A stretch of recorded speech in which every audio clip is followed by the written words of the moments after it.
Biblical TV എന്ന YouTube ചാനലിലൂടെ കർത്താവിൻ്റെ വചനം ശ്രമിക്കുന്ന എല്ലാ മാന്യ പ്രേക്ഷകർക്കും ക്രിസ്തുയേശുവിൻ്റെ നാമത്തിൽ എൻ്റെ സ്നേഹവന്ദനത്തെ അറിയിക്കുകയാണ്. ഇന്ന് പകൽക്കാലത്തെ ചിന്തയ്ക്ക് വേണ്ടിയിട്ട് ഞാൻ തിരഞ്ഞെടുത്തിരിക്കുന്ന ദൈവവചന വേദഭാഗം 2 കൊരിന്ത്യർക്ക് എഴുതിയ ലേഖനം അതിൻ്റെ 2-ാം അധ്യായം 11-ാമത് വാക്യം. സാത്താൻ നമ്മെ തോൽപ്പിക്കരുത്, അവൻ്റെ തന്ത്രങ്ങളെ നാം അറിയാത്തവരല്ലല്ലോ. കർത്താവിൻ്റെ വചനം പറയുന്നു, സാത്താൻ നമ്മെ തോൽപ്പിക്കരുത്, അവൻ്റെ തന്ത്രങ്ങളെ നാം അറിയാത്തവരല്ലല്ലോ. സാത്താൻ നമ്മെ തോൽപ്പിക്കരുത് എന്ന് പറയപ്പെടുമ്പോൾ ഒരു തോൽവിയെ നമുക്കവിടെ കാണുവാനായിട്ട് കഴിയും. തോൽപ്പിക്കാൻ നിൽക്കുന്ന ഒരു വ്യക്തിയെയും നമുക്കവിടെ കേൾക്കാനിടയായിത്തീരും. ഈ വചനം പറയുമ്പോൾ തോൽവി എന്നുള്ളൊരു വിഷയത്തെ സംബന്ധിച്ച് നാം എടുക്കുമ്പോൾ ഇന്ന് കാണപ്പെടുന്ന ഈ ലോകത്തിൽ സെക്കുലർ വിദ്യാഭ്യാസത്തോടനുബന്ധിച്ച് നമുക്ക് ചിന്തിക്കുകയാണെങ്കിൽ SSLCക്ക് ഒരു എക്സാം ഉണ്ട്.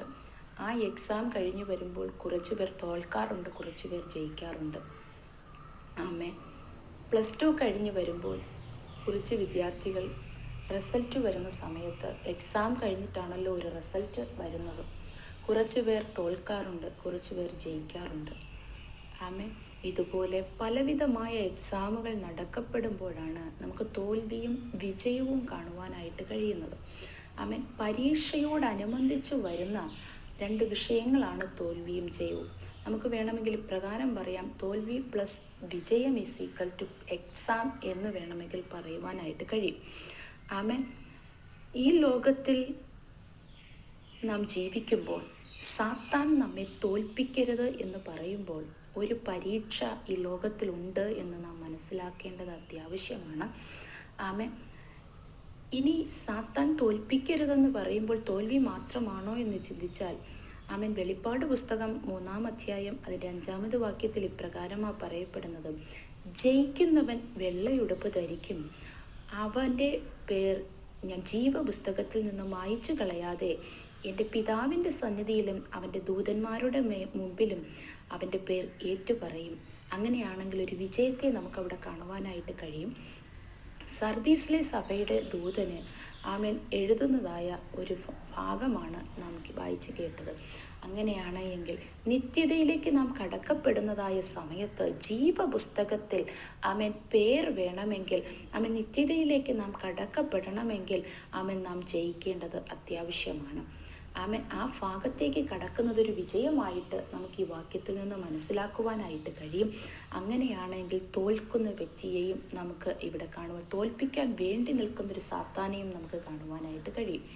അങ്ങനെയാണെങ്കിൽ ഒരു എക്സാം കഴിയുമ്പോഴാണ് ഒരു തോൽവിയും വിജയവും ഉള്ളത് എന്ന് ഈ ലോകത്തിലെ സെക്കുലർ വിദ്യാഭ്യാസത്തോടനുബന്ധിച്ച് നമുക്ക് ചിന്തിപ്പാനായിട്ട് കഴിയും. എന്നാൽ ഒരു എക്സാമിന് തയ്യാറെടുക്കുന്ന ഒരു കുട്ടിയെക്കുറിച്ച് നാം ചിന്തിക്കുകയാണ് എങ്കിൽ, ഒരു എക്സാമിലേക്ക് നാം പ്രിപ്പറേഷൻ ചെയ്യുമ്പോൾ നമ്മുടെ ഉദ്ദേശം ഒരു മെഡിസിൻ ആണ് എങ്കിൽ നാം +2 SSLC കഴിയുമ്പോൾ തന്നെ ആ കുട്ടിയെ പഠിപ്പിക്കുന്നത് +2-ന് സയൻസ് സബ്ജക്റ്റ് എടുത്താണ്. കാരണം അത് കഴിഞ്ഞാലേ നമുക്ക് ഒരു മെഡിസിൻ ലെവലിലേക്ക് കടന്നു പോകുവാൻ കഴിയത്തുള്ളൂ. ഇതുപോലെ തന്നെയാണ് ഹ്യൂമാനിറ്റീസും എൻജിനീയറിംഗ് വിഭാഗത്തിലേക്ക് കടക്കുന്നവർ മാത്സ് തിരഞ്ഞെടുക്കുന്നതും ഒക്കെ. അങ്ങനെയാണെങ്കിൽ നാം നിത്യതയിലേക്ക് പോകുവാനാണ് വിളിക്കപ്പെട്ടിരിക്കുന്നത് എങ്കിൽ, നമ്മുടെ ലക്ഷ്യം കർത്താവിൻ്റെ സന്നിധിയിൽ ചെന്നെത്തുകയാണ് എങ്കിൽ, അങ്ങോട്ട് കടന്നു പോകണമെങ്കിൽ നമുക്കൊരു എക്സാം ഉണ്ട്. ഈ ലോകത്തിൽ 1 3 എക്സാം നമുക്ക് കാണുവാനായിട്ട് കഴിയും. ആദ്യത്തെ എക്സാമിനെ സംബന്ധിക്കുന്ന വിഷയമാണ് ഇന്ന് പകലിൽ ചിന്തിക്കുന്നത്. അങ്ങനെയാണെങ്കിൽ ഈ യാത്രയുടെ മധ്യത്തിൽ നമുക്കൊരു എക്സാം ഉണ്ട്. ആ എക്സാം ഏത് വിഷയം സംബന്ധിച്ചാണ് എന്ന് നാം മനസ്സിലാക്കിയാൽ മാത്രമേ ഇതിനകത്ത് ജയിക്കാൻ കഴിയുള്ളൂ. ഇല്ലെങ്കിൽ നാം തോറ്റുപോകുവാനായിട്ടിടയായിത്തീരും. നാം വായിച്ചു കേട്ട കുറിവാക്യത്തിൽ ഇപ്രകാരം പറയുന്നു, സാത്താൻ നമ്മെ തോൽപ്പിക്കരുത്, അവൻ്റെ തന്ത്രങ്ങളെ നാം അറിയാത്തവരല്ലല്ലോ. അവൻ്റെ തന്ത്രങ്ങൾ അറിഞ്ഞാൽ മാത്രമേ നമുക്ക് തോൽക്കാതിരിക്കുവാനായിട്ട് കഴിയത്തുള്ളൂ. ഇവൻ്റെ തന്ത്രം എന്താണ് എന്ന് നമുക്കറിയണമെങ്കിൽ ദൈവവചനത്തെ നാം പഠിക്കുവാനായിട്ടിടയായിത്തീരണം. അങ്ങനെയാണെങ്കിൽ ഒരു എക്സാമിന് പ്രിപ്പറേഷൻ ചെയ്യുന്നു, നാം ഒരു നിത്യതയിലേക്ക് കടന്നു പോകുവാൻ പോകപ്പെടുന്ന ഒരു വ്യക്തി പിശാച് പരീക്ഷിക്കുവാനായിട്ട് അടുക്കൽ വരുമ്പോൾ അവൻ്റെ തന്ത്രങ്ങൾ അറിഞ്ഞില്ലെങ്കിൽ നാം തോറ്റുപോകുവാനായിട്ടിടയായിത്തീരും. എന്നാൽ അവിടെ നിത്യ ഒരു മുഖവുരയായി ഞാൻ പറയപ്പെടുന്നു, ഒരു എക്സാമിൽ പങ്കെടുക്കുന്ന ഒരു വ്യക്തിക്ക് ആ വ്യക്തിയുടെ എക്സാം സംബന്ധമായിട്ടുള്ള വിഷയങ്ങൾ എന്തെന്നറിഞ്ഞില്ല എങ്കിൽ അത് പഠിക്കാൻ കഴിയുകയില്ല. എന്നാൽ ഒരു സിലബസ് ആ വിഷയം സംബന്ധമായ സിലബസുകളെ നാം പഠിച്ചു പൂർത്തീകരണത്തിലേക്ക് നാം വരുമ്പോൾ മറ്റൊരു കാര്യം ഒരു നന്നായി പഠിക്കുന്ന ഒരു കുട്ടി ചെയ്യാറുണ്ട്. അത് എന്താ എന്ന് ചോദിച്ചാൽ, ഇതിനു മുമ്പ് നടന്ന പല എക്സാമിൻ്റെ മോഡൽ ക്വസ്റ്റ്യൻസും നമ്മൾ പ്രിപ്പറേഷൻ ചെയ്യാറുണ്ട്. നല്ലൊരു വിജയം കരസ്ഥമാക്കണമെങ്കിൽ അത് നമുക്ക് എല്ലാവർക്കും അറിയാം. നാം തലമുറകളെ പഠിപ്പിക്കുന്നവരാ, നാമൊക്കെ പഠിച്ചു കഴിഞ്ഞവരാ. അതുകൊണ്ട് തന്നെ നമുക്കിത് നന്നായി മനസ്സിലാക്കുവാനായിട്ട് കഴിയും. അങ്ങനെയാണെങ്കിൽ തിരുവെഴുത്തിൽ നിന്ന് മോഡൽ ക്വസ്റ്റ്യൻ പേപ്പറായിട്ട് നമുക്ക് തന്നിരിക്കുന്നത് കർത്താവായ യേശുവിനെയാണ്. 40 ദിവസം ഉപവസിച്ച് കഴിഞ്ഞതിനു ശേഷം എൻ്റെ യേശു അപ്പന് വിശന്നു എന്നും ആ സമയത്ത് പിശാചവന് കർത്താവിൻ്റെ അടുക്കൽ വന്നു എന്നും തിരുവെഴുത്തിൽ നമുക്ക് കാണുവാനായിട്ട് കഴിയും. അവിടെ ഒരു 3 പരീക്ഷകൾ യേശു കർത്താവ് നമുക്ക് മാതൃകയായി തന്നിരിക്കുകയാണ്. അനുഭവിച്ച് അതിൽ നിന്ന് വിജയിച്ച് കയറി വന്ന നമ്മുടെ കർത്താവായ യേശുവിനെ നമുക്കവിടെ കാണുവാനായിട്ട് കഴിയും. ആ ഭാഗത്ത് ഒരു മോഡൽ ക്വസ്റ്റ്യൻ പേപ്പർ എന്ന വണ്ണം ആ മോഡൽ ക്വസ്റ്റ്യൻ പേപ്പറിൽ നമുക്ക് മനസ്സിലാകുന്ന ഒരു സത്യമുണ്ട്. ഇന്ന ക്വസ്റ്റ്യൻസിനാണ് ഇമ്പോർട്ടൻ്റ് ഉള്ളത്. ഇത് പഠിച്ചാൽ എനിക്ക് നല്ല മാർക്ക് സ്കോർ ചെയ്യാനായിട്ട് കഴിയുമെന്ന് എക്സാമിന് പ്രിപ്പറേഷൻ ചെയ്യുന്ന ഒരു കുട്ടിക്ക് മനസ്സിലാക്കുവാനായിട്ട് കഴിയും. ആദ്യം സിലബസുകളെ നാം പഠിക്കും, പിന്നത്തേതിൽ ആ മോഡൽ ക്വസ്റ്റ്യൻസിലേക്ക് കടന്നു പോകുവാനും ഇടയായിത്തീരും. അങ്ങനെയാണ് എങ്കിൽ നമ്മുടെ തിരുവെഴുത്തുകൾ പിശാചിൻ്റെ തന്ത്രങ്ങളെക്കുറിച്ച് നമുക്ക് മനസ്സിലാക്കുവാൻ ദൈവവചനമായി നമുക്ക് തന്നിരിക്കുകയാണ്. ഇത് കർത്താവിൻ്റെ സന്നിധിയിലിരുന്ന് വായിച്ചും ഗ്രഹിച്ചും ജീവിതചര്യയിലേക്ക് കടന്നു പോകപ്പെടുമ്പോൾ ക്രിസ്തു നമുക്ക് തന്ന മാതൃകയാണ്. ഈ മത്തായി എഴുതിയ സുവിശേഷം 4-ാം അധ്യായത്തിൽ നമുക്ക് കാണുവാനായിട്ട് കഴിയുന്നത്. ആ വചനം സംബന്ധിച്ചാണ് ഇന്ന് പകൽക്കാലം നിത്യതയിലേക്ക് കടക്കപ്പെടുവാൻ ആഗ്രഹത്തോടും വാഞ്ചയോടും വിളിച്ചു വേർതിരിക്കപ്പെട്ടവരുടെ കൂട്ടത്തിൽ ഉള്ള നാം അനുഗമിക്കാൻ ഇച്ഛിക്കൊണ്ട് ആ വചനം സംബന്ധമായി ഇന്ന് പകലിൽ ചിന്തിപ്പാൻ ആഗ്രഹിക്കുകയാണ്. അതിലേക്ക് നമുക്ക് കടന്നു പോകുവാം. അപ്പോൾ ജയിക്കുന്നൊരു വ്യക്തിയുണ്ട്, തോൽക്കുന്ന ഒരു വ്യക്തികളുമുണ്ട്. ഇത് എക്സാം സംബന്ധിച്ചാ വരുന്നത് എന്ന് നമുക്ക് ആ വാക്യത്തിൽ നിന്ന് മനസ്സിലായി. എന്നാൽ ഈ എക്സാമിനെ നമ്മൾ എല്ലാ എക്സാമുകളും ഭൂരിപക്ഷം 70% നോക്കിയാലും തിയറിക്കാണ് പ്രാതിനിധ്യം കൊടുക്കാറുള്ളത്. എന്നാൽ നമ്മുടെ ആത്മീയ ഗോളത്തിൽ വരുമ്പോൾ തിയറിക്ക് യാതൊരു പ്രാതിനിധ്യവും ഇവിടെ കാണുവാനായിട്ട് കഴിയുന്നില്ല. 90% പ്രാക്ടിക്കലാണ് ഈ എക്സാം എന്നുള്ളത് നാം മനസ്സിലാക്കിയിരിക്കണം. ജീവിതത്തിൽ അനേക പരീക്ഷകളിൽ കൂടെ കടന്നു പോകുമ്പോൾ നാം വചനം പഠിച്ചു വെച്ചത് കൊണ്ട് ഒരു കാരണവശാലും നമുക്ക് എഴുതി പേപ്പറിൽ പിടിപ്പിച്ച് ജയിപ്പാൻ കഴിയുകയില്ല. ഇത് ജീവിതത്തിൽ നാം അനുദിനം മുമ്പിലോട്ട് കടന്നു ഈ വചനം കൊണ്ട് നാം പറഞ്ഞ് പിശാചിനോട് പൊരുതി ക്രിസ്തു നമുക്ക് തന്ന മാതൃക പോലെ പൊരുതി ജയിക്കുവാനായിട്ടിടയായി തീരണം. ഇത് പ്രാക്ടിക്കൽ അത്രേ ഈ എക്സാം എന്ന് പറയുന്നത്. അങ്ങനെയാണ് എങ്കിൽ നമുക്ക് ഈ വിഷയത്തിലേക്ക് കടക്കാം. ഈ ഭാഗം നാം വായിക്കുന്നത് മത്തായി എഴുതിയതായ സുവിശേഷം അതിൻ്റെ 4-ാമത് അധ്യായം 3-ാം വാക്യത്തിൽ ഇപ്രകാരമാണ് പറയപ്പെടുന്നത്. അപ്പോൾ പരീക്ഷകൻ അടുത്തു വന്നു.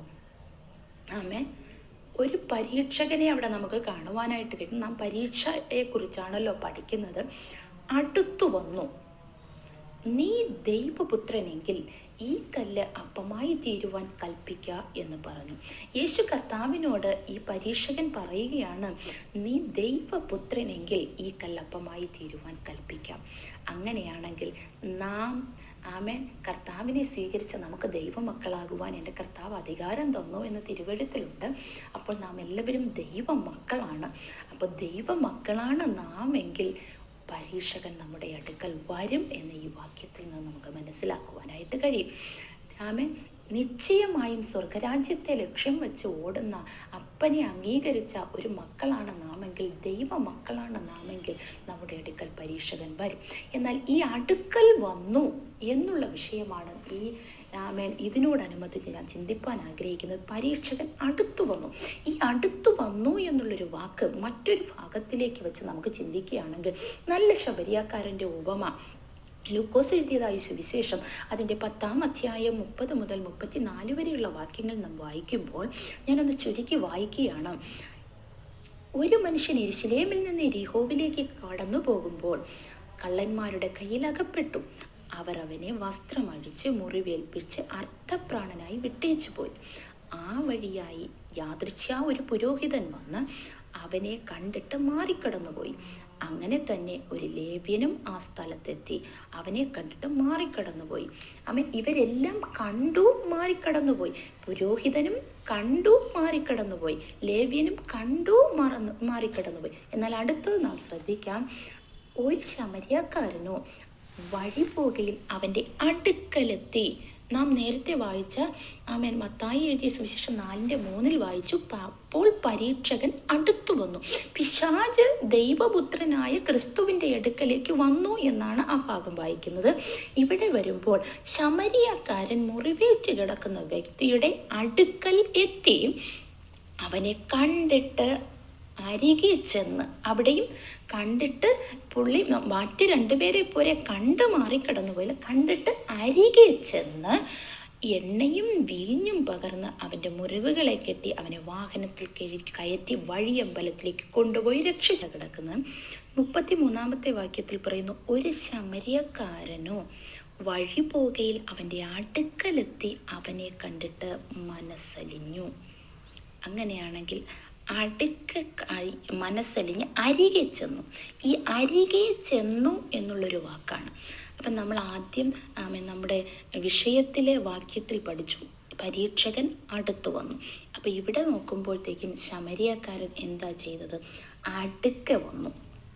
അങ്ങനെയാണ് എങ്കിൽ ഈ അരികെ ചെന്നതിനെക്കുറിച്ച് നമ്മളൊന്ന് ചിന്തിച്ചാൽ, മറ്റു പുരോഹിതൻ വന്നല്ലോ, ലേവ്യൻ വന്നല്ലോ, വന്നിട്ട് കടന്നുപോയി.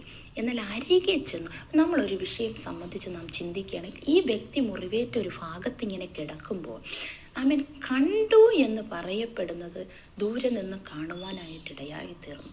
കണ്ട് പുള്ളി 2 പേരും കടന്നുപോയി. എന്നാൽ അരികിൽ വന്ന വ്യക്തി, ഈ വ്യക്തിയുടെ മുറിവിൻ്റെ ആഴം എത്രയാണ്, ഈ വ്യക്തിയുടെ അവസ്ഥ എന്താണ്, ഈ മുറിവിൽ കൂടെ ബ്ലഡ് ഒലിച്ചിൽ ഈ വ്യക്തി മരിക്കുവാൻ സാധ്യതയുണ്ടോ, ഈ എല്ലാ നിലവാരങ്ങളും ഈ അടുത്തു വന്ന വ്യക്തിക്ക് മനസ്സിലാകുകയുള്ളൂ. ദൂരെ നിന്ന് കണ്ടു മാറിക്കടന്നു പോകുന്ന പലരും ഈ ലോകത്തിൽ നമുക്കുണ്ട്.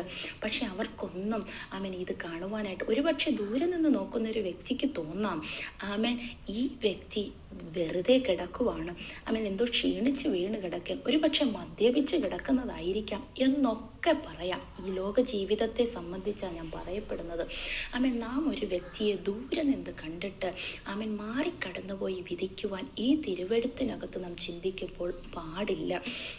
ആ വ്യക്തിയുടെ അവസ്ഥ നാം കുറച്ചുകൂടെ അകത്തു ചെല്ലുമ്പോൾ മാത്രമാണ് ആരാണ്, ആ വ്യക്തിയുടെ അവസ്ഥ എന്തായിരുന്നു എന്ന് നമുക്ക് മനസ്സിലാകുന്നത്. ഇതാണ് അടുത്ത് ചെല്ലുന്നൊരു വിഷയം എന്ന് പറയുന്നത്. ഒരു വ്യക്തിയെ നമുക്ക് ദൂരെ നിന്ന് വിധിക്കാം. ഒരു കുടുംബജീവിതം സംബന്ധമായി ഒരുപക്ഷെ നമ്മൾ പുറത്തു നിന്ന് അയൽപക്കത്തെ ഒരു വീട്ടിലെ പ്രശ്നം കേൾക്കുന്നു എന്ന് ഇരിക്കട്ടെ. അവർ തമ്മിലുള്ള പ്രശ്നങ്ങൾ സ്ഥിരമായി നാം കേട്ടുകൊണ്ടിരിക്കുന്നു. സൗണ്ട് കൂടുതൽ കേൾക്കുന്ന വ്യക്തിയെ നാം എന്തു പറയും? അവരുടെ തെറ്റാണ് അവിടുത്തെ വിഷയമെന്ന് പറയും. എന്നാൽ അവരുടെ അകത്തളങ്ങളിൽ നടക്കുന്ന വിഷയം എന്താ എന്ന് നമുക്കറിയത്തില്ല. അകത്ത് ചെല്ലുമ്പോൾ, അടുത്ത് ചെന്നാൽ മാത്രമേ ആ ഫാമിലിയുടെ വിഷയം എന്താണെന്ന് നമുക്കറിയാവൂ. പക്ഷേ ഇതുപോലെയാണ് അടുത്തു വന്ന് രക്ഷ ചെയ്ത ശമര്യക്കാരൻ അടുത്ത് ചെന്നപ്പോൾ ആ എണ്ണയും വീഞ്ഞും അതിനകത്ത് പകരുവാനായിട്ടിടയായി തീർന്നു. ഈ നല്ല ശമര്യക്കാരനായ യേശു കർത്താവ് പ്രതിദാനം ചെയ്യുന്ന ഈ വ്യക്തി അടുത്ത് ചെന്നതുകൊണ്ടാണ് ഈ വ്യക്തിയുടെ മുറിവിൻ്റെ ആഴം എത്രയായെന്നും അത് എണ്ണ പൂശണമെന്നും വച്ച് കെട്ടണമെന്നും ഒക്കെ മനസ്സിലാകുവാനായിട്ടിടയായി തീർന്നത്. പ്രിയ ദൈവജനമേ, നാം ചില വ്യക്തികളെ പുറമേ കണ്ടിട്ട് ഇവർക്കൊരു കുറവുമില്ലെന്ന് പറയും. എന്നാൽ ഇവരുടെ ആഴങ്ങളിലേക്ക് ചെല്ലുമ്പോഴാണ് ഇവരുടെ അവസ്ഥ അറിയുന്നത്. അപ്പോൾ നമുക്ക് അവരോട് ദയവ് തോന്നുവാനിടയായി തീരും. ഇത് നല്ല ശമര്യക്കാരൻ്റെ അവസ്ഥയാണ് എങ്കിൽ പിശാച് വരുന്നത് എന്തിനാണെന്ന് നാം തിരിച്ചറിയണം. ഞാൻ ഈ വാക്യം ഇവിടെ പറയപ്പെടുന്നത് ആമേൻ ഈ നാം വായിച്ചിരിക്കുന്ന ഈ വിഷയത്തിൽ പരീക്ഷകൻ എന്തിനാ അടുത്തു വന്നതെന്ന് അടുത്തു വരവിൻ്റെ ഉദ്ദേശം മനസ്സിലാക്കുവാൻ വേണ്ടിയിട്ടാണ് ഈ അടുത്തു വരുന്ന വിഷയം സംബന്ധിച്ച് എക്സ്പ്ലെയിൻ ചെയ്തത്. ഈ പരീക്ഷകൻ അടുത്തു വന്ന് നീ ദൈവപുത്രനെങ്കിൽ ഈ കല്ല് അപ്പമായി തീരുവാൻ കൽപ്പിക്ക എന്ന് പറഞ്ഞു. അങ്ങനെയാണ് എങ്കിൽ ഈ പരീക്ഷകന്റെ ഉദ്ദേശം എന്താണ്? നാം ഒന്ന് ചിന്തിക്കാമോ? ചിന്തിക്കുമ്പോൾ 40 ദിവസം ഉപവസിച്ച യേശുവിന് വിശപ്പുണ്ട് എന്ന് പരീക്ഷകൻ അടുത്തു വന്ന് മനസ്സിലാക്കി. അതായത് യേശുവിൻ്റെ ആവശ്യം എന്താണ് എന്നുള്ളത് ഈ പരീക്ഷകൻ എന്ത് ചെയ്തു? അടുത്തു വന്നു മനസ്സിലാക്കി. നമ്മുടെ അടുക്കൽ കർത്താവ് ഉള്ളപ്പോൾ തന്നെ പരീക്ഷകനും തൊട്ടടുത്തുണ്ട് എന്ന് ഈ വചനത്തിൽ നിന്ന് മനസ്സിലാക്കാം. ഇതിനൊരു ഉത്തമ ഉദാഹരണം സെഖര്യാ പ്രവാചകന്റെ പുസ്തകത്തിൽ പറയുന്നുണ്ട്. യോശുവ മുഷിഞ്ഞ വസ്ത്രം ധരിച്ചുകൊണ്ട് ദൈവസന്നിധിയിൽ വന്ന് നിന്നു.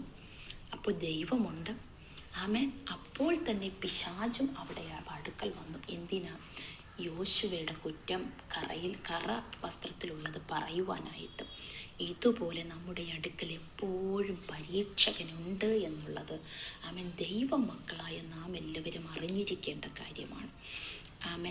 അത് പരീക്ഷകൻ എന്തിനു വേണ്ടിയാണ് വരുന്നത്? നമ്മുടെ ഏത് ബലഹീനതയാണ് നമുക്കുള്ളത്. ഈ അടുത്തു വന്ന് കണ്ടുപിടിക്കുന്നത് ഒരു പക്ഷെ നാം മൊബൈൽ ഉപയോഗിക്കുന്ന വ്യക്തിയാണ് എങ്കിൽ നമ്മുടെ മൊബൈലുകൾ സ്ക്രോൾ ചെയ്ത് പോകുമ്പോൾ നമ്മുടെ സ്ഥിതി മാറി, നമ്മുടെ മൈൻഡ് മാറി മറ്റൊന്നിൽ നമ്മുടെ ഉൾക്കാഴ്ച, ഒരു പക്ഷെ ചില വീഡിയോസ് കാണുവാൻ നമുക്ക് താല്പര്യമുള്ള അല്ലെങ്കിൽ കോമഡീസ് കാണുവാൻ താല്പര്യം ഹൃദയത്തിലുണ്ട് എങ്കിൽ അടുത്തു വരുന്ന പരീക്ഷകൻ അത് അറിയുവാനായിട്ടിടയായിത്തീരും. ഇവൻ എന്ത് ചെയ്യും? നാം കാണുന്നതൊരു മെസ്സേജ് ആണെങ്കിലും തൊട്ടടുത്തത് അത് കൊണ്ട് തരുവാനിടയായിത്തീരും. അതിനെ നാം ജയിക്കുവാനിടയായിത്തീരണം. ക്രിസ്തു ജയിച്ചതുപോലെ ഞാൻ ഇതുകൊണ്ട് മാത്രമല്ല ജീവിക്കുന്നത്, കർത്താവിൻ്റെ വായിൽ നിന്ന് വരുന്ന ഓരോ വചനം കൊണ്ടും ജീവിക്കുന്നു എന്ന് യേശു വചനത്തിൽ ജയിച്ചതുപോലെ ഇത് നമ്മെ തള്ളി മാറ്റി മുമ്പിലോട്ട് കടന്നു വരും. നിന്നാൽ ഞാൻ പടക്കൂട്ടത്തിൻ്റെ നേരെ പാഞ്ഞു ചെല്ലും, എൻ്റെ ദൈവത്താൽ ഞാൻ മതിൽ ചാടിക്കിടക്കുമെന്ന തിരുവെഴുത്ത് പോലെ ക്രിസ്തുവിൽ നാം ജയിക്കുവാനിടയായിത്തീരണം. ഒരു പക്ഷെ നമുക്ക് കടബാധ്യതയാണോ നമ്മുടെ ബലഹീനത? ഒരു കടം നമുക്കുണ്ട്. ഇത് മാറ്റാൻ മറ്റൊരു കടം നമ്മുടെ ബുദ്ധിയിൽ ഈ അടുത്തു വരുന്ന വ്യക്തി എന്താ ചെയ്യുന്നത്? എനിക്കൊരു കടബാധ്യത ഉണ്ട്. ഇവൻ അടുത്തു വന്നിട്ട് പറയും, നീ അപ്പുറത്ത് ചെന്ന് കുറച്ചുകൂടെ വലിയൊരു ലോൺ എടുത്തിട്ട് തിരികെ ഇത് മറിച്ചാൽ ഇത് ക്ലോസ് ആകുകയില്ലേ, നിനക്ക് ഇന്നത് ചെയ്യുകയും ചെയ്യാം. ഇത് ഉള്ളിൽ നിന്ന് അവൻ എന്ത് ചെയ്യും? നമ്മെ ചിന്തിപ്പിക്കും. അടുത്തു വരുന്ന പരീക്ഷകൻ പറയുന്ന ഭാഗമാണിത്. ഇത് പലപ്പോഴും നാം തിരിച്ചറിയാത്തത് കൊണ്ട് മാത്രമാണ് ഈ ഭാഗം സംബന്ധിച്ച് നമുക്ക് മനസ്സിലാകാത്തത്. അതിനൊരു ഉദാഹരണം ഞാൻ പറയാം. യോഹന്നാൻ എഴുതിയ സുവിശേഷം 13-ാം അധ്യായം അതിൻ്റെ 2-ാമത് വാക്യത്തിൽ ഇങ്ങനെയാണ് പറയുന്നത്.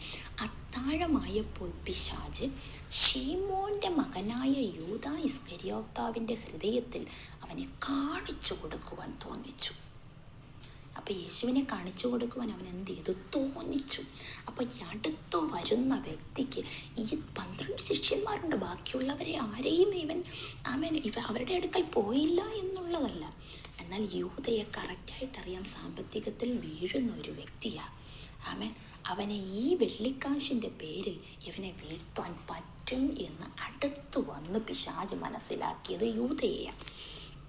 അവൻ്റെ ഉള്ളിൽ തോന്നിച്ചു. ഈ തോന്നൽ വളരെ ഡേഞ്ചറാണ്. ഇത് പിശാചാ തോന്നിക്കുന്നത്. ഈ തോന്നലുകളിൽ നാം വീണ്ടും പോകരുത്. ദൈവവചനത്തെ നാം വ്യക്തവും സ്പഷ്ടവുമായി പഠിച്ചിരുന്നാൽ നമുക്കെന്ത് ചെയ്യണം, നമുക്കെന്ത് ചെയ്തുകൂടാ എന്ന് വ്യക്തമായി തിരുവെഴുത്തിനകത്തുണ്ട്. ഈ കടബാധ്യതയെക്കുറിച്ച് ഞാൻ പറഞ്ഞപ്പോൾ ഞാൻ പറയുന്നു, ദൈവവചനത്തിൽ നമുക്കിത് വായ്പ വാങ്ങുവാൻ വ്യവസ്ഥയില്ല. മുമ്പിലെത്തുന്നത് കഴിവതും വന്നു പോയി എങ്കിൽ ഈ ദൈവസന്നിധിയിൽ അനുതപിച്ച് മടങ്ങി വന്നാൽ ദൈവം അത് തീർത്ത് തരും. എന്നാൽ കർത്താവിൻ്റെ തിരുവെഴുത്ത് പറയുന്നു, നിങ്ങളെ വായ്പ വാങ്ങുന്നവരായിട്ടല്ല, കൊടുക്കുന്നവരാക്കും. അത് പഴയ നിയമത്തിൽ അപ്രകാരം പറയുമ്പോൾ പുതിയ നിയമത്തിൽ പറയപ്പെടുന്നുണ്ട്, എൻ്റെ ധനത്തിനൊത്തവണ്ണം നിങ്ങളുടെ ബുദ്ധിമുട്ടെല്ലാം പരിഹരിച്ചു തരും. എന്നാൽ മറ്റൊരു ഭാഗത്ത് പറയപ്പെടുന്നുണ്ട്, ആമേൻ, നിങ്ങൾ സ്നേഹത്തിലല്ലാതെ മറ്റൊന്നിനും കടപ്പെടരുത്. അങ്ങനെയാണെങ്കിൽ ഈ ലോകത്തിലൊന്നിനും നമ്മുടെ മരണസമയത്ത് എപ്പോഴാണെന്ന് നമുക്കറിയത്തില്ല, കർത്താവ് വിളിക്കുന്നത് എപ്പോഴാണെന്ന് അറിയത്തില്ല. ആ സമയത്ത് സ്നേഹത്തിൽ മാത്രമേ ഈ ലോകത്തിലൊരു ബാധ്യത ഇടയാകാവൂ. ആമേൻ. അതുകൊണ്ട് ഈ തിരുവഴുത്തിനകത്ത് നിന്ന് നാം മനസ്സിലാക്കേണ്ടത്, നമ്മുടെ ബലഹീന സമയത്തിൽ സാമ്പത്തിക ക്ഷാമം വരുമ്പോൾ ഹൃദയത്തിൽ വായ്പ വാങ്ങാൻ തോന്നുകയാണെങ്കിൽ അത് പിശാചിൻ്റെ പരീക്ഷയാണ്. ആമേൻ. ഭാവി സംബന്ധമായി കർത്താവ് നമുക്ക് ചിലത് തരും. ആമേൻ. നമുക്ക് തക്കതായ തുണയെ ദൈവം തരുവാനിടയായിത്തീരും. എന്നാൽ നമ്മുടെ ഉള്ളിലെ മോഹം കുറച്ച് സാമ്പത്തികം കിട്ടണമെന്നാണോ, ഇല്ല നല്ലൊരു ഭവനം വേണമെന്നാണോ, ആമേൻ, നല്ല സ്റ്റാറ്റസ് വേണമെന്നാണോ ഉള്ളിലുണ്ടെങ്കിൽ പരീക്ഷകൻ അവനടുത്ത് വന്നിട്ട് അവനറിയാം നമ്മുടെ ഉള്ളിൽ ഇന്നതുണ്ട്. അങ്ങനെയുള്ളൊരു വ്യക്തിയെ നമ്മുടെ മുമ്പിൽ കൊണ്ടുവരുമ്പോൾ ഇത് ദൈവം കൊണ്ടുവന്നതാണെന്ന് നമുക്കുള്ളിൽ തോന്നും. ആമേൻ. ഇല്ല, അല്പസമയം വെയിറ്റ് ചെയ്യുക. കർത്താവ് നമുക്ക് വേണ്ടി അത് തക്ക സമയത്ത് ചെയ്യും. ദൈവം നമുക്ക് വേണ്ടി തരുന്നത് വേഗത്തിലല്ല, നമ്മൾ വെയിറ്റ് ചെയ്തിരുന്ന് പ്രാപിക്കണം. ആമേൻ. എൻ്റെ ജീവിതത്തെക്കുറിച്ച് ഞാൻ ഇതിനു മുമ്പും പലവട്ടം, ആമേൻ, പ്രാർത്ഥനയുടെ താക്കോൽ എന്നുള്ള ഇതിനു മുമ്പ് കുറച്ച് നാളുകൾക്ക് മുമ്പ് ഒരു വീഡിയോ ചെയ്തിട്ടുണ്ട്. അതിനകത്ത് പ്രാർത്ഥനയുടെ വിഷയം സംബന്ധമായി ഞാൻ നന്നായിട്ട് അതിനകത്ത് കൊടുത്തിട്ടുണ്ട്. ആമേൻ. എന്നാൽ ഒരിക്കൽ കൂടെ പറയുന്നു, ഭാവി വിഷയം സംബന്ധിച്ചാൽ ക്രിസ്തു തക്ക സമയത്ത് അത് ചെയ്യുവാനിടയായിത്തീരും. എന്നാൽ നാം ബന്ധപ്പെട്ട് എന്തെങ്കിലും ചെയ്യുവാൻ ശ്രമിക്കുന്നുവെങ്കിൽ പരീക്ഷകൻ്റെ മുമ്പിൽ നാം വീണ് തോറ്റുപോകുവാനായിട്ടിടയായിത്തീരും. അതുകൊണ്ട് ഈ തോന്നലുകളുടെ നടുവിൽ നാം വീണു പോകരുത് പ്രിയ ദൈവജനമേ. ആമേൻ. ഇത് തന്നെയാണ് നാം വായിച്ചു കേട്ടത്. ആമേൻ. അപ്പോൾ പരീക്ഷകൻ അടുത്ത് വന്ന്, നീ ദൈവപുത്രനെങ്കിൽ കല്ല് അപ്പമായി തീരുവാൻ കൽപ്പിക്കുക എന്ന് പറയും. അപ്പം മനസ്സിലായല്ലോ, നാം അടുത്തു വന്ന പരീക്ഷകൻ എന്തൊക്കെയാണ് നമ്മളെ കൊണ്ട് ചെയ്യിപ്പിക്കുന്നത് എന്ന്. ദൈവപുത്രനാണെങ്കിൽ നീ കല്ലപ്പമായി തീരുവാൻ കൽപ്പിക്കുക എന്ന് പറഞ്ഞു. ഇവിടെ ഒരു വെല്ലുവിളിയാണ്. നീ ദൈവമകനല്ലേ, നിനക്കിത് എന്തുകൊണ്ട് ചെയ്തുകൂടാ? ഒരുപക്ഷെ നമുക്കിതൊക്കെ തോന്നും, എനിക്കിതൊക്കെ ചെയ്യാമല്ലോ, ആമേൻ, എൻ്റെ ദൈവത്തെ അല്ലേ പരീക്ഷിച്ചത് എന്നൊക്കെ നമുക്ക് തോന്നും. അതിന് യേശുവിന് ക്വാളിറ്റി ഇല്ലാഞ്ഞിട്ടാണോ? യഹോവയായ ദൈവത്തിൻ്റെ മകനല്ലേ യേശു കർത്താവ്, പിന്നെ എന്തുകൊണ്ട് യേശുവിന് ചെയ്തുകൂടാ? ആമേൻ. യേശുവിനൊരാവശ്യമായിരുന്നു ആഹാരം, വിശന്നു എന്നവിടെ ഉണ്ടല്ലോ, ആവശ്യമായിരുന്നു ആഹാരം. പക്ഷെ കാത്തിരിക്കേണ്ട ആവശ്യം യേശുവിനില്ല. അവനൊരു വാക്ക് കൽപ്പിച്ചപ്പോൾ ഭൂമി ഉളവായ അപ്പൻ്റെ മകനാണ് യേശു കർത്താവ്. ആമേൻ. ഒരു ദൈവത്തിൻ്റെ സ്വന്തം പുത്രനായിരിക്കെ വിശപ്പിന് ആഹാരത്തിന് കാത്തിരിക്കേണ്ട ആവശ്യമുണ്ടോ ദൈവ പൈതലെ? നാം ചിന്തിക്കേണ്ട ആവശ്യമാണ്. പക്ഷേ എങ്കിലും പിശാചിൻ്റെ വാക്കുകൾക്കല്ല യേശു ചെവി കൊടുത്തത്. കാത്തിരുന്ന യേശുവിന് ആഹാരം ലഭിച്ചുവോ? നിശ്ചയമായും ലഭിച്ചു. അത് മത്തായി എഴുതിയ സുവിശേഷം 4:11 പറയുന്നത്. ഈ 3 പരീക്ഷകളിലും യേശു ജയിച്ചു കടന്നു വന്നതിന് ശേഷമുള്ളതാണ്. ആമേൻ. അപ്പോൾ പിശാച് അവനെ വിട്ടുപോയി. ദൂതന്മാർ അടുക്കൽ വന്നവന് ശുശ്രൂഷ ചെയ്തു. യേശുവിന് എന്ത് ശുശ്രൂഷ ആവശ്യമായിരുന്നത്? ആഹാരം വേണമായിരുന്നു, വിശപ്പായിരുന്നു. ആ വിശപ്പിനുള്ള ആഹാരം കൊടുക്കാൻ ദൂതന്മാർ ഇറങ്ങി വന്നു ശുശ്രൂഷ ചെയ്തു എന്ന് തിരുവെഴുത്തിൽ നാം വായിക്കുന്നു. അങ്ങനെയാണെങ്കിൽ കാത്തിരുന്നാൽ ദൈവം നമുക്ക് വേണ്ടി പ്രവർത്തിക്കുന്ന ദൈവമാണ്. ആമേൻ. എന്നാൽ യേശുവിനുണ്ടായിരുന്ന ക്വാളിറ്റി, യേശു ദൈവപുത്രനാണ്, കാത്തിരിക്കേണ്ട ആവശ്യം യേശു കർത്താവിനില്ല. വിശപ്പ് ഉള്ളത് ആമേൻ ആ സമയത്തു തന്നെ പരിഹരിക്കാൻ കഴിയുന്ന ഒരു വ്യക്തിയാണ് യേശു. ഇതുപോലെ ഒരു വ്യക്തിയെ നമുക്ക് പുതിയ നിയമത്തിൽ മറ്റൊന്ന് കാണാം. പൗലോസ് പറയുന്നൊരു വാക്കുണ്ട്, ആർക്കെങ്കിലും ജഡത്തിൽ ആശ്രയിക്കാമെന്ന് വെച്ചാൽ എനിക്ക് അധികമെന്നാണ് പൗലോസ് പറയുന്നത്. അത് ഫിലിപ്പിയർ 3:4 പറയുന്നു, പക്ഷെ എനിക്ക് ജഡത്തിൽ ആശ്രയിപ്പാൻ വകയുണ്ട്. ആമേൻ. യേശുവിനെ പോലെ പിതാവായ ദൈവത്തിൻ്റെ മകനല്ലേ ഞാൻ, ആമേൻ, എനിക്ക് എന്തുകൊണ്ട് അപ്പം ആക്കിക്കൂടാ എന്ന് ചിന്തിക്കാൻ യേശുവിന് കഴിയും. പക്ഷേ യേശു അത് ചെയ്തില്ല. അതുപോലെ പൗലോസും പറയുകയാണ്, എനിക്ക് ജഡത്തിൽ ആശ്രയിക്കുവാൻ വകയുണ്ട്. മറ്റാർക്കാനും ജഡത്തിൽ ആശ്രയിക്കാം എന്ന് തോന്നിയാൽ എനിക്കധികം. ആമേൻ. അപ്പം അതുകൊണ്ട് നമ്മുടെ സ്ഥാനമാനങ്ങൾക്കോ നമ്മുടെ പദവികളോ വച്ചിട്ട് ഒരു കാരണവശാലും ആമേൻ നാം അത്ഭുത പ്രവർത്തികൾക്ക് വേണ്ടി ആമേൻ പിശാചിൻ്റെ ഇഷ്ടങ്ങൾക്ക് വേണ്ടി നാം ആമേൻ നമ്മുടെ ശരീരങ്ങളെ വശംവദരാക്കാൻ പാടില്ല എന്ന, നമ്മുടെ പ്രാർത്ഥനാ വിഷയങ്ങൾ അങ്ങനെ ആയിത്തീരുവാൻ പാടില്ല എന്നാണ് തിരുവെഴുത്തിൽ നിന്ന് നാം മനസ്സിലാക്കപ്പെടുന്നത്. എന്നാൽ പൗലോസ് പറയുന്നു, ഇതൊക്കെ ആ പൗലോസിൻ്റെ ജഡത്തിൽ ആശ്രയിക്കാൻ വകയുള്ള നമുക്കറിയാം. ഞാൻ എബ്രായ ജാതിക്കാർ എബ്രായിൽ നിന്ന് ജനിച്ച എബ്രായൻ, ആമേൻ ആമേൻ ന്യായപ്രമാണം സമ്മതിച്ച പരീക്ഷൻ, ഇങ്ങനൊക്കെ ആമേൻ 8-ാം നാളിൽ പരിച്ഛേദന ഏറ്റവൻ, ആമേൻ ബെന്യാമിൻ ഗോത്രക്കാരൻ എന്നൊക്കെ പറഞ്ഞ് ക്വാളിറ്റികളെ നിരത്തി വയ്ക്കുന്നത് ഫിലിപ്പി ലേഖനത്തിൽ നമുക്ക് കാണുവാനായിട്ട് കഴിയും. ഇതൊക്കെ ഉള്ളപ്പോഴും ആമേൻ പൗലോസ് പറയുന്ന ഒരു വാക്ക, എങ്കിലും എനിക്ക് ലാഭമായുള്ളതൊക്കെയും ഞാൻ ക്രിസ്തു നിമിത്തം ഛേദമെന്നെണ്ണിയിരിക്കുന്നു. അത് ക്രിസ്തു നിമിത്തം നമ്മളിതൊക്കെ തള്ളിക്കളയണമെന്ന്. അത്രയുമല്ല, എൻ്റെ കർത്താവായ യേശു ക്രിസ്തുവിനെ കുറിച്ചുള്ള പരിജ്ഞാനത്തിൻ്റെ ശ്രേഷ്ഠത നിമിത്തം ഞാൻ ഇപ്പോഴും എല്ലാം ഛേദമെന്നെണ്ണുന്നു. ഫിലിപ്പി ലേഖനം 3:7-8 വാക്യങ്ങളാണ് ഞാൻ പറഞ്ഞത്. പക്ഷേ ഇതൊരു അപ്പോസ്തലിക ശുശ്രൂഷകനാണ്. പക്ഷെ ഇന്ന് കാണുന്ന ശുശ്രൂഷകരുടെ ഇടയിൽ ആമേൻ ഈ ക്വാളിറ്റികളെ നമുക്കുണ്ടോ എന്ന് നാം ശോധന ചെയ്യണം. ശുശ്രൂഷകരായിരിക്കുന്ന നാം, ഞാൻ ഉൾപ്പെട്ട് നിൽക്കുന്ന സമൂഹത്തോട് ആമേൻ ദൈവം ഇന്ന് പകൽക്കാലം പറയപ്പെടുന്നത്. പ്രിയ ദൈവജനമേ, ഒരു ശുശ്രൂഷകൻ്റെ കൈക്കീഴിൽ ഒരു സഭയുടെ അടിസ്ഥാനമിട്ട് പണിയപ്പെടുന്ന ഒരു വ്യക്തി ആമേൻ ഒരു ഏരിയയിൽ കടന്നു ചെന്നിട്ട് ആ വേല ആരംഭിക്കുമ്പോൾ അനേക കഷ്ടങ്ങളിൽ കൂടെയാണ് ഒരു ആത്മാവിനെ നേടിയെടുത്ത് ആ വ്യക്തി ഒരു ദൈവസഭ കൂട്ടം ഒരുപക്ഷെ ആദ്യഘട്ടങ്ങളിൽ ആരംഭിക്കുന്നത് റെന്റിനാണ്.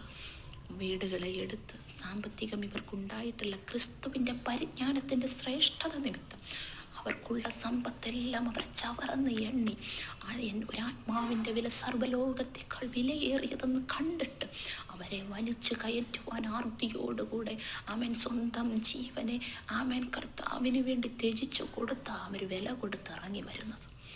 ആമേൻ ഓരോ ആത്മാക്കളായി കൂട്ടി ഒരു 10-15 പേരൊക്കെ ആകുമ്പോൾ ഒരു ശുശ്രൂഷകൻ്റെ കരത്തിൽ കൊടുക്കാറുണ്ട്.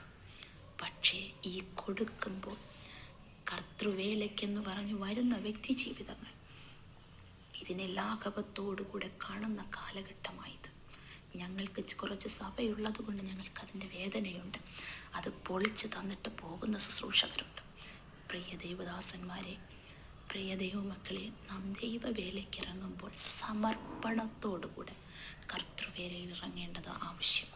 മറ്റു ജോലികൾ പോലെയല്ല കർത്താവിൻ്റെ വേല എന്നുള്ളത് നാം മനസ്സിലാക്കണം.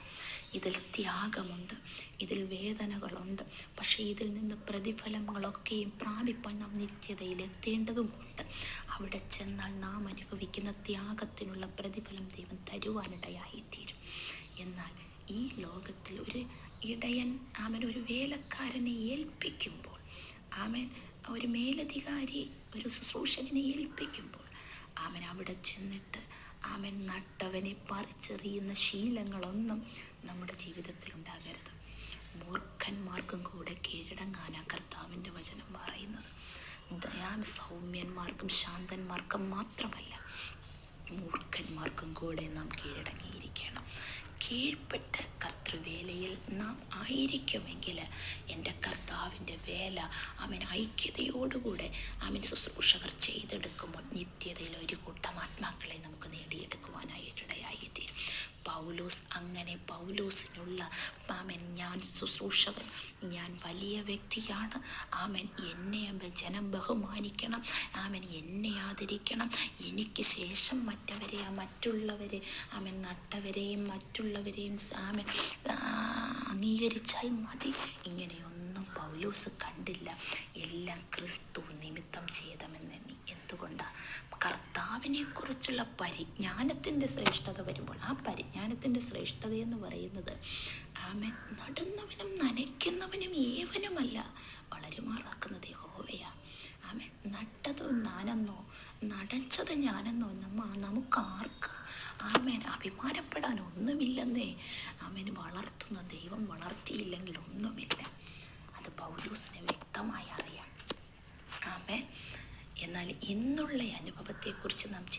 അങ്ങനെയാണ് എങ്കിൽ ഇന്ന് നമ്മുടെ അഭിമാനങ്ങളെ നോക്കി ആമേൻ, ശുശ്രൂഷകനായാൽ ഇങ്ങനൊരു അഭിമാനം എനിക്കുണ്ടായിരിക്കണം, മറ്റുള്ളവരുടെ മുമ്പിൽ നല്ല സ്ഥാനം, നല്ല പദവി, ആമേൻ, മറ്റുള്ളവരെല്ലാവരും എന്നെ അംഗീകരിക്കണം. ഇതൊക്കെ നമ്മുടെ മുഖച്ചട്ടകളും പടച്ചട്ടകളും പോലെ ആയിത്തീർന്നിരിക്കുമ്പോൾ ക്രിസ്തു നിമിത്തം ഇതെല്ലാം നമുക്ക് ഛേദമെന്നെണ്ണാൻ കഴിയണം. ഇതൊക്കെ ഒരു തരത്തിൽ നമ്മുടെ ഉള്ളിൽ കിടക്കുന്ന ഈഗോയാണ്. ഇത് പരീക്ഷകനറിയാം. ഈ പരീക്ഷകൻ എന്താ ചെയ്യുന്നത്? അടുത്ത് വന്ന് നമ്മെ മനസ്സിലാക്കി ഇവൻ അതിനുള്ള മുഖാന്തരങ്ങൾ നമുക്ക് ഒരുക്കൂട്ടി തന്ന് നമ്മളെ അതിൽ വളർത്തുകയാണ്. പക്ഷെ ഇതിൽ വളരുമ്പോൾ നാം അറിയുക, നിത്യതയുടെ കവാടം നമുക്ക് അടഞ്ഞുകൊണ്ടിരിക്കുക. ആമേൻ. നാം തോൽവിയിലേക്ക്, സാത്താൻ നമ്മെ തോൽപ്പിച്ചുകൊണ്ടേയിരിക്കുവാണ്. ഈ വചനത്തിൽ നിന്ന് നമുക്ക് മനസ്സിലാകുന്നത്. എന്നാൽ ക്രിസ്തുവിൻ്റെ ഭാവം നമുക്ക് നോക്കാമോ? ആമോസിന്റെ പ്രവചനത്തിൽ 8:11 പറയുന്നുണ്ട്, അപ്പത്തിനായിട്ടുള്ള വിശപ്പല്ല, വെള്ളത്തിനായിട്ടുള്ള ദാഹവുമല്ല, യഹോവയുടെ വചനങ്ങളെ കേൾക്കുവാനുള്ള വിശപ്പ് തന്നെ ഞാൻ ദേശത്തേക്ക് അയക്കുന്ന നാളുകൾ വരുന്നു എന്നതോടെ ഉള്ളപ്പാട്. അപ്പം നാം ഈ ലോക ജീവിതത്തിൽ ആമേൻ, ഈ ലോകത്തിൻ്റെ ചിലതിന് വേണ്ടി ആമേൻ അത്ഭുതങ്ങൾ അപ്പമാക്കാൻ ശ്രമിച്ചുകൊണ്ട് നടക്കുന്ന വ്യക്തികളായിട്ടല്ല. ആമേൻ, ഈ കാണുന്ന കല്ല് എങ്ങനെ എനിക്ക് അപ്പമാക്കാൻ പറ്റും? ആമേൻ, എൻ്റെ ആഗ്രഹം ഇതിലെങ്ങനെ നിവർത്തീകരിക്കാൻ പറ്റും? എൻ്റെ വിഷയത്തിൽ എനിക്കൊരാഗ്രഹമുണ്ട്, അത് ഞാൻ എവിടെ എനിക്ക് പൂവണിയാൻ പറ്റും എന്ന് ചിന്തിച്ച് മുമ്പിലോട്ട് പോകുവാനുള്ളതല്ല ആത്മീയ ജീവിതം. ദൈവവചനങ്ങളെ പഠിച്ച് അതിലുണ്ടോ, ഇതെനിക്ക് ശരിയാണോ, ഞാൻ ചെയ്യുന്ന പ്രവൃത്തി ശരിയാണോ എന്ന് ശോധന ചെയ്ത് മുമ്പിലോട്ട് കടന്നു പോകേണ്ടതാണ് ആവശ്യം. നാം ക്രിസ്തുവിൻ്റെ ഭാവമുള്ളവരായിരിക്കണമല്ലോ. അപ്പോൾ ക്രിസ്തു അങ്ങനെയാണല്ലോ നമ്മെ പഠിപ്പിച്ചിരിക്കുന്നത്. ആമേൻ. നമ്മുടെ വിശപ്പ് എപ്പോഴും ദൈവവചനം കേൾക്കുന്നതിനും അത് ഗ്രഹിക്കുന്നതിനും വേണ്ടി മാത്രമായിത്തീരണം. അങ്ങനെയാണ് എങ്കിൽ യേശു കർത്താവ് പരീക്ഷയിൽ ജയിച്ചതുപോലെ അവൻ്റെ വിശപ്പ് ശുശ്രൂഷിക്കുവാൻ ദൂതന്മാർ ഇറങ്ങി വന്ന് മാറ്റിയതുപോലെ നാം ദൈവസന്നിധിയിൽ നമ്മുടെ വിശപ്പുകളെ ഏൽപ്പിക്കുവാൻ കഴിയുമെങ്കിൽ അത് നമ്മുടെ ആവശ്യങ്ങൾ, വിശപ്പ് മീൻസ് നമ്മുടെ ഇപ്പോഴത്തെ ആവശ്യം, ഇപ്പോൾ എന്താ നമുക്ക് ആവശ്യമുള്ളത്, അതിൻ്റെ കർത്താവിൻ്റെ സന്നിധിയിൽ ഏൽപ്പിക്കാൻ കഴിയുമെങ്കിൽ ആമേൻ, ആ വിശപ്പ് മാറ്റുവാൻ മത്തായി 4:11 പറയപ്പെടുന്നത് പോലെ പിശാച് അവനെ വിട്ടുപോയി, ദൂതന്മാർ അടുക്കൽ വന്ന് അവനെ ശുശ്രൂഷിച്ചു. ദൂതന്മാർ വന്ന് നമ്മുടെ വിഷയത്തിന് പരിഹാരം തരുവാനിടയായിത്തീരും. ഇതാ ക്രിസ്തുവിൽ നാം ആദ്യത്തെ പരീക്ഷ ജയിക്കുന്ന അനുഭവം. യേശു കർത്താവ് ഈ പരീക്ഷ വളരെ സുഖപ്രദമായി ജയിപ്പാനായിട്ടിടയായി തീർന്നു. യേശു നമുക്ക് മുൻപടിയാണ്. ക്രിസ്തുവിൻ്റെ ഭാവം നമ്മിലും ഉണ്ടായിരിക്കണം. യേശു ജയിച്ചു എങ്കിൽ നമുക്കും ജയിക്കുവാനായിട്ട് കഴിയും. പക്ഷേ യേശു തന്ന ഈ മാതൃക പ്രകാരം തന്നെ നാം ജയിക്കണം. അപ്പോൾ ഈ ആദ്യത്തെ പരീക്ഷയിൽ യേശുവിൻ്റെ ആവശ്യമായിരുന്നു പിശാച് എടുത്തുകൊണ്ട് വന്നത്. അപ്പോൾ ഇന്ന് കാണുന്ന നമുക്കെല്ലാവർക്കും അനേക ആവശ്യങ്ങളുള്ളവരാണ്. ഈ ആവശ്യം അറിഞ്ഞ് പിശാച് നമ്മുടെ അടുക്കൽ വരും എന്നുള്ള സത്യം നാം മനസ്സിലാക്കണം. ഈ അടുക്കൽ വന്നിട്ട് ഈ ആവശ്യത്തിൻ്റെ നടുവിൽ നിത്യത അടയപ്പെടുവാനോ, ഈ പിശാചിൻ്റെ പരീക്ഷയിൽ നാം വീണു പോകുവാനോ ദൈവം നമ്മെ ഇടവരുത്താതിരിക്കേണ്ടതിന് ആമേൻ, നമ്മൾ കർത്താവിൻ്റെ സന്നിധിയിൽ പ്രാവിനെ പോലെ നിഷ്കളങ്കതയും പാമ്പിനെ പോലെ ബുദ്ധിയുള്ളവരുമായിരുന്നു കൊണ്ട് ദൈവവചനത്തെ ഗ്രഹിപ്പാനായിട്ടിടയായി തീരണം.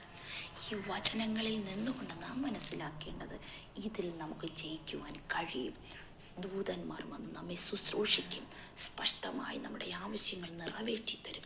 നമുക്ക് ജയകരമായി ആമേൻ നിത്യതയിലേക്കുള്ള ഈ പരീക്ഷയിൽ ജയിപ്പാൻ നിശ്ചയമായി യേശു ജയിച്ചുവെങ്കിൽ നമുക്കും കഴിയും. പക്ഷെ നാം എപ്പോഴും നമ്മുടെ ബുദ്ധിയിലിരിക്കേണ്ട ഒരു കാര്യമെന്ന് പറയപ്പെടുന്നത് നമ്മുടെ ആവശ്യം ഇപ്പോൾ ഇന്നതാണ്.